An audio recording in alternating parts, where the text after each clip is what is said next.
जैसा कि दोस्तों आप यहाँ पर पढ़ पाएंगे कि हम दोस्तों कोशिका के बारे में अध्ययन करेंगे, और इससे पहले दोस्तों मैंने कोशिका के बारे में लगभग डिटेल में आपके लिए पढ़ा दिया है।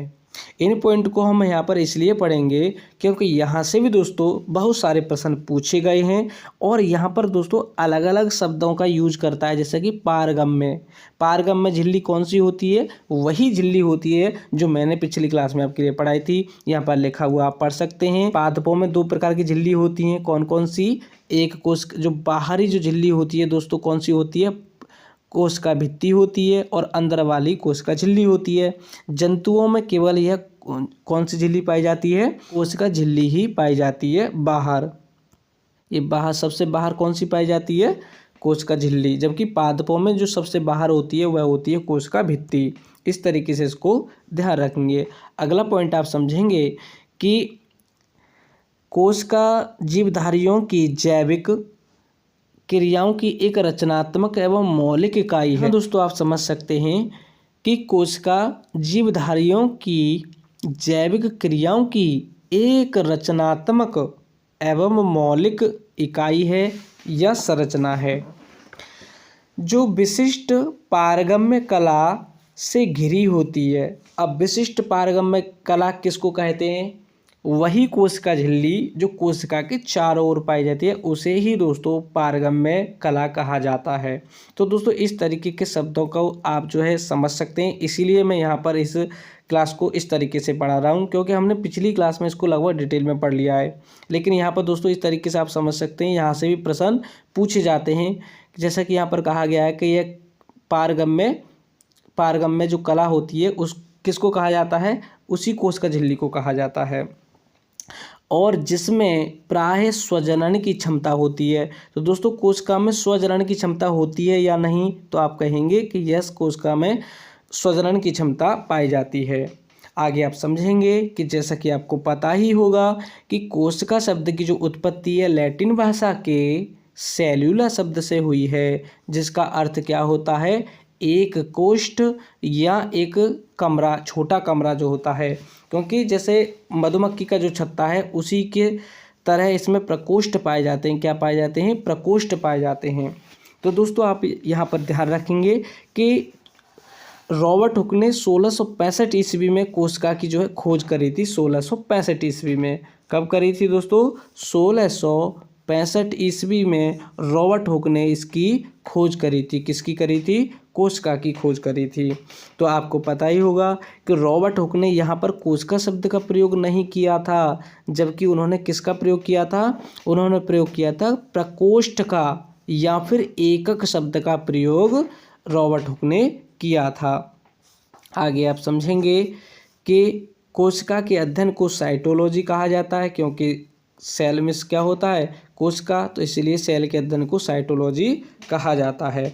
यहाँ पर आप समझेंगे कि एक कोशिकीय स्वयं में ही संपूर्ण जीव हो सकता है। तो दोस्तों बहुत से जीव ऐसे होते हैं जो केवल एक ही कोशिका उनमें पाई जाती है, जैसे अमीबा, पैरामीशियम, क्लेमाइडोमोनास और बैक्टीरिया। इनमें दोस्तों एक ही कोशिका होती है। इस पॉइंट को आप याद रखेंगे। इन्हें एक कोशिकीय जीव कहा जाता है। यहाँ से भी दोस्तों कई बार प्रश्न पूछा गया है एक कोशिकीय जीव के बारे में। यह दोस्तों आप एक और पॉइंट याद रखेंगे कि जो एक कोशिकीय जो जीव होते हैं दोस्तों, उनमें भी श्रम विभाजन की क्षमता पाई जाती है।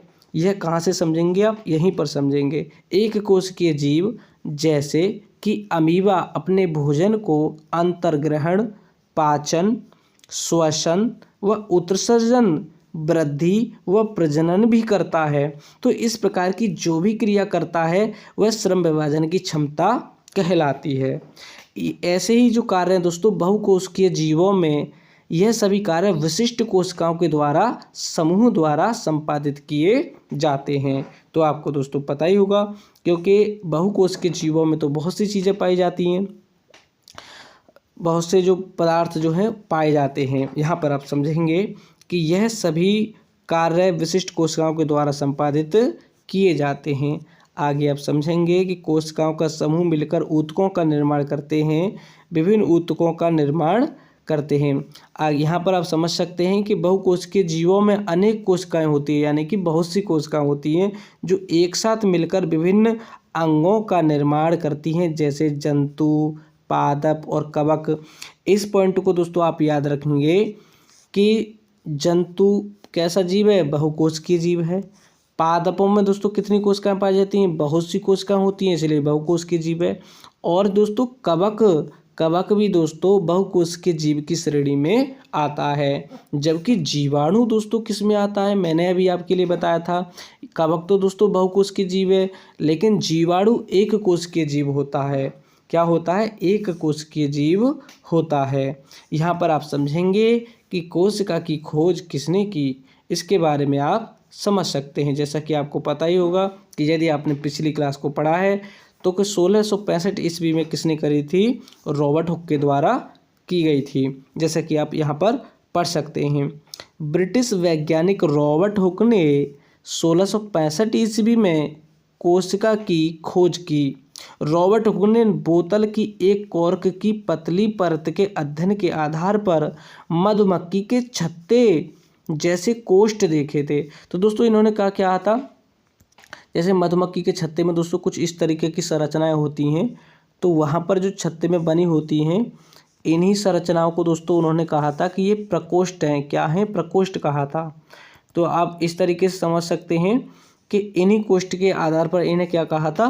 प्रकोष्ठ कहा था। उन्होंने कोशिका को क्या कहा था? प्रकोष्ठ कहा था। कोष्ठ देखे, इन्हें दोस्तों कोसा नाम दिया था। सबसे पहले इन्हें कोसा क्या कहा गया था? कोसा। और एकक शब्द भी इन्होंने यहाँ पर प्रयोग किया था, इसको भी आप ध्यान रखेंगे। यह तथा उनकी पुस्तक माइक्रोग्राफिया में छपा था, यानी उन्होंने ये कहाँ पर बताया है? उनकी जो पुस्तक है माइक्रोग्राफिया में ये मिलता है। रॉबर्ट हुक ने कोसा भित्तियों के आधार पर कोसा शब्द का प्रयोग किया था। आगे आप समझेंगे कि वनस्पति विज्ञान शास्त्री स्लाइडेन एवं स्वान ने कोश का सिद्धांत, जैसे कि मैंने अभी आपके लिए पढ़ाया भी था कि कोश का जो सिद्धांत है, वनस्पति के जो वैज्ञानिक थे स्लाइडेन एवं स्वान, इन्होंने स्लाइडेन ने 1838 में और स्वान ने 1839 ईस्वी में कोशावाद या कहें तो कोश का सिद्धांत को प्रस्तुत किया था। जबकि 1855 ईस्वी में रुडोल्फ विर्चो ने इसको आगे बढ़ाया था। रुडोल्फ विर्चो ने कहा था कि सभी नई जो कोशिकाएं होती हैं पूर्ववर्ती कोशिकाओं से मिलकर बनी होती हैं। यहाँ पर आप समझ सकते हैं। आगे पढ़ेंगे आप कि सन 1674 ईस्वी में एंटोनी वॉन ल्यूवेनहॉक ने जीवित कोशिका का पता लगाया था, या कहें तो कोशिका का सर्वप्रथम अध्ययन किया। सन 1831 ईस्वी में रॉबर्ट ब्राउन ने केंद्रक व केंद्रिका का पता लगाया था। किसने कहा था केंद्रक के बारे में दोस्तों? रॉबर्ट ब्राउन ने। अगला जो पॉइंट आप समझेंगे, रॉबर्ट ब्राउन ने 1831 ईस्वी में केंद्रक की खोज की थी। तो डुजार्डिंग ने क्या किया था? जीव द्रव्य की जो है खोज करी थी। जीव द्रव्य का मतलब प्रोटोप्लाज्म। प्रोटोप्लाज्म क्या होता है? कोशिका में दोस्तों जो भी कोशिका होती है, कोशिका के अंदर जो जलीय पदार्थ भरा होता है, वह जलीय पदार्थ यानी कि कोशिका द्रव्य प्लस केंद्रक को मिलाकर के यह जीव द्रव्य कहा जाता है। तो जीव द्रव्य की खोज दोस्तों किसने करी थी? पुरकंजी ने करी थी। पुरकंजी ने कब करी थी? 1839 ईस्वी में। इस पॉइंट को भी आप ध्यान रखें। अर्धतरल, दानेदार और सजीव को प्रोटोप्लाज्म या जीव द्रव्य नाम उन्होंने दिया था। यहाँ पर आप समझ सकते हैं कि वनस्पति वैज्ञानिक सिम्पर ने 1883 ईस्वी में पर्णहरित का नामकरण किया। पर्णहरित का मतलब क्लोरोप्लास्ट। इन्होंने ही कहा था। जैसा कि अभी हमने पढ़ा था कि रुडोल्फ विर्चो ने दोस्तों 1855 ईस्वी में जो कोसा सिद्धांत था या कोश के जो सिद्धांत था उसको आगे बढ़ाया था। जिस आगे आप समझेंगे, स्ट्रासबर्गन ने 1884 ईस्वी में बताया कि केंद्रक जो है, क्या कहा था उन्होंने? कि केंद्रक पैतृक लक्षणों की वंशागति में भाग लेता है। यह किसने कहा था दोस्तों? स्ट्रासबर्गन ने कहा था। तो दोस्तों इस तरीके से आप जो है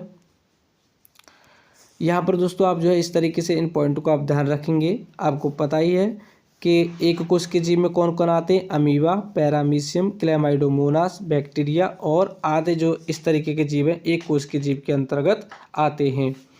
तो यहाँ पर दोस्तों कोई भी पॉइंट समझ में नहीं आया हो तो कमेंट में आप बता सकते हैं। पढ़ाई को, अपनी स्टडी को अच्छी तरीके से करते रहेंगे, साथ ही अपने देश को बेहतर बनाते रहें। थैंक यू दोस्तों, नमस्कार।